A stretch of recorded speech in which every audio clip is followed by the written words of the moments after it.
প্রিয় শিক্ষার্থীবৃন্দ, তোমরা সবাই শুভেচ্ছা নিও। কোভিড-19 কারণে তোমরা সবাই ঘরে বন্দি হয়ে আছো, স্কুলে আসতে পারো না, যার কারণে ক্লাসগুলি তোমাদের করানো যায় না ঠিকমতো। এই জন্য তোমরা যাতে ক্লাসগুলি মিস না করো, এই জন্য তোমাদের জন্য এই ক্লাসগুলোর আয়োজন করা হচ্ছে, অনলাইন ক্লাস। তোমরা এই ক্লাসগুলো ভালোভাবে দেখবে, তাহলে তোমরা অনেক কিছু শিখতে পারবে। তো আমাদের জন্য আজকে একটা গুরুত্বপূর্ণ একটা বিষয় আলোচনা করবো, ইংলিশ সেকেন্ড পেপারে নেরেশন নিয়ে। পূর্ববর্তী ক্লাসগুলিতে আমি দেখিয়েছি ন্যারেশনের রিপোর্টেড স্পিচ যদি অ্যাসার্টিভ সেন্টেন্স হয় কিভাবে করতে হয়, এবং রিপোর্টেড স্পিচ যদি ইন্টারোগেটিভ সেন্টেন্স হয় কিভাবে করতে হয়। আজকে আমি দেখাবো তোমাদের যে রিপোর্টিভ স্পিচ যদি ইম্পারেটিভ সেন্টেন্স হয় তাহলে কিভাবে করতে হয়। তোমরা সেন্টেন্স এখানে দেখতে পাচ্ছ যে he said to me please give me your book. তাহলে রিপোর্টেড স্পিচটা হচ্ছে please give me your book. এই সেন্টেন্সটা হচ্ছে ইম্পারেটিভ সেন্টেন্স, কারণ এখানে কোনো সাবজেক্ট নাই। প্লিজ অনুরোধ করা হয়েছে, তুমি জানো এই যে আদেশ, নিষেধ, অনুরোধ, উপদেশ বোঝালে সেই ধরনের সেন্টেন্সকে বলা হয় ইম্পারেটিভ সেন্টেন্স। এখানে অনুরোধ করা হয়েছে please give me your book, দয়া করে তোমার বইটি আমাকে দাও। এখানে অনুরোধ করা হয়েছে, যখন এই সেন্টেন্সটা হচ্ছে ইম্পারেটিভ সেন্টেন্স। ইম্পারেটিভ সেন্টেন্স হলে কিভাবে করতে হয় তোমরা খেয়াল করো। যদি রিপোর্টেড স্পিচ ইম্পারেটিভ সেন্টেন্স হয় তাহলে সেইটির পরিবর্তে যেটি করতে হবে অর্ডার, রিকোয়েস্ট, অ্যাডভাইস বলবে। সেইটের পরিবর্তে তোমরা খেয়াল করবে, সেইটের পরিবর্তে করতে কি বলবে? অর্ডার, রিকোয়েস্টেড, অ্যাডভাইস অথবা কমেন্ট। এই শব্দগুলো বলতে, এই সেইটের রিপোর্টিং ভার্ব, এই সেইটের পরিবর্তে আমরা এই শব্দগুলি বসাবো।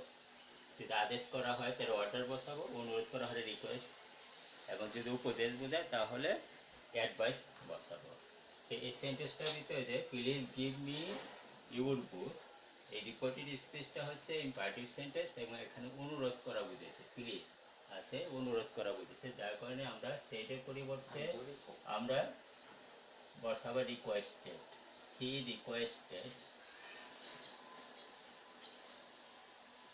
Requested me. টুটা বাদ যাবে, সকল ক্ষেত্রে টুটা বাদ যাবে। ছিল হি সেড টু মি, আমরা দিলাম হি রিকোয়েস্টেড মি। রিকোয়েস্টেড কেন দিলাম? এটা যেহেতু অনুরোধ করা হয়েছে এই জন্য এখানে রিকোয়েস্ট শব্দটা ব্যবহার করলাম। আচ্ছা, এরপরে যে কাজটি করতে হবে, মাঝে আমরা এখানে একটু কিছু বসাই, যেমন অ্যাসার্টিভ, অবজেক্টিভ, এক্সক্লেমেটরি মাঝখানে দ্যাট বসাতে হয়, আর ইম্পারেটিভে মাঝখানে টু বসাতে হয়। এটা খুবই সহজ। ইম্পারেটিভ মাঝখানে আমরা টু বসাবো। এই টু বসানোর পরে ভার্ব থেকে শুরু করবো। ভার্ব, প্লিজ আমরা বাদ দিব, কেন? এখানে প্লিজের পরিবর্তে আমরা রিকোয়েস্টেড বসিয়েছি। প্লিজ দ্বারা অনুরোধ করা বুঝাইছে, আর অনুরোধের অর্থে আমরা রিকোয়েস্টেডটা ব্যবহার করেছি, যার কারণে প্লিজ শব্দটা এখানে বাদ যাবে। মাঝখানে টু বসাবো, তারপরে ভার্ব থেকে শুরু করবো। খুব সহজে এখানে আগে পার্সন আনতে হয় না, এখানে ভার্ব থেকে শুরু করবে এবং টেন্স পরিবর্তন হবে না। গিভ, গ্যাভ হবে না। তোমরা আগের সেন্টেন্সগুলি দেখেছো, গিভ হয়েছে gave, present indefinite, past indefinite, কিন্তু এখানে তা হবে না। টু এর পরে ভার্বটা সবচেয়ে প্রেজেন্ট ফর্মেই থাকে। এটা give, to give, me, him, your book বলতে আমার বই, তাহলে মাই বুক। নিচে তোমরা বুঝতে পেরেছো। তোমরা এই সেন্টেন্সটা লক্ষ্য করো, কি বলা আছে? মাদার সেড টু হার সন, মা তার ছেলেকে বলল, ডু নট টেল এ লাই, মিথ্যা কথা বলো না। এটা একটা ইম্পারেটিভ সেন্টেন্স, এখানে নিষেধ করা হয়েছে। তাহলে আমরা এই সেন্টেন্সটা কিভাবে করব? ওই আগের সেন্টেন্সের মতোই। তাহলে এখানে কি করা হয়েছে? মা ছেলেকে আদেশ করা হয়েছে, তাই না?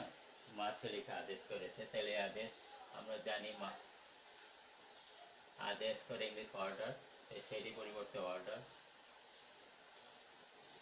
অর্ডার, অর্ডার, কারণ এটা সেটা পাস্ট ফর্মে আছে, আমরা অর্ডারটা পাস্ট ফর্মে লিখবো। অর্ডার ভার্সন, টু বাদ যাবে। আচ্ছা, আগেরটার মতোই দেখো, মাঝখানে কি বলবে? টু বলবে। তবে যেহেতু এখানে ডু নট আছে, নেগেটিভ আছে, নোট আছে, এই জন্য নিয়ম হচ্ছে নোটটা আগে বসে তারপরে টু বসাতে হবে। কিভাবে করবো আমরা দেখো, আগে নোট বসাবো,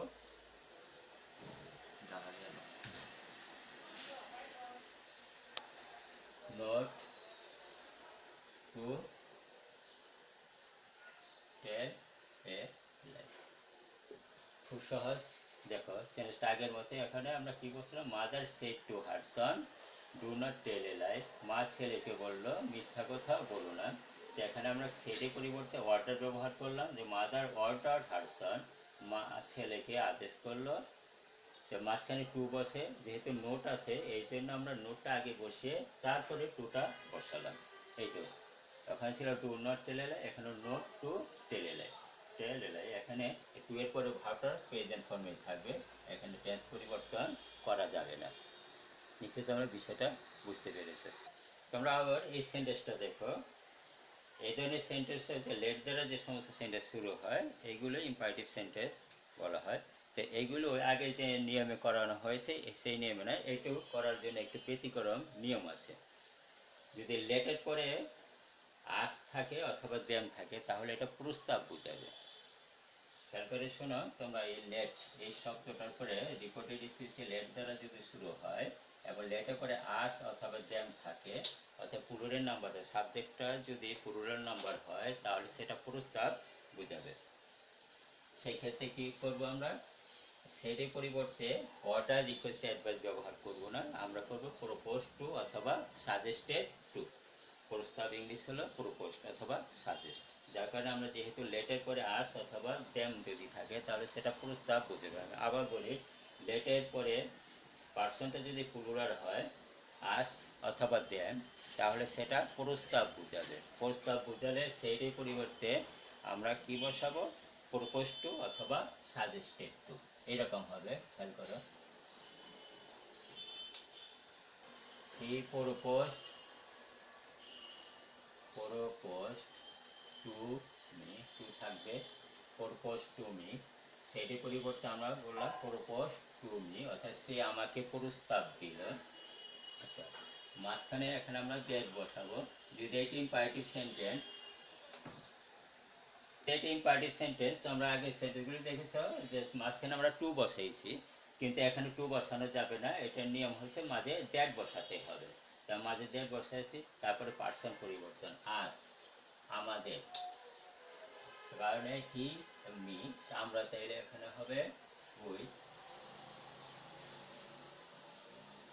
পার্সন উইথ, আর লেট উঠে গিয়ে বসাতে হবে শুড। লেট উঠে should go out for a walk, for a, নিশ্চয়ই তোমরা বুঝতে পারছো। তাহলে আমি বিষয়টা আবার বলি, তোমরা এটা খেয়াল করে শুনো। যদি লেট দিয়ে সেন্টেন্স শুরু হয় সেটা প্রস্তাব বোঝাতে পারে, আবার প্রস্তাব নাও বোঝাতে পারে। কখন প্রস্তাব বোঝাবে, লেটের পরে যদি আজ থাকে অথবা দেম থাকে তাহলে প্রস্তাব বোঝাবে। সেক্ষেত্রে আমরা সেইটির পরিবর্তে প্রপোজ টু অথবা সাজেস্ট টু ব্যবহার করব। তা এখানে প্রপোজ টু বসানো হলো, মাঝে দ্যাট বলছে। ইম্পারেটিভ সেন্টেন্সে সাধারণত মাঝে টু বসে, কিন্তু এই ধরনের সেন্টেন্সে মাঝে দ্যাট বলবে।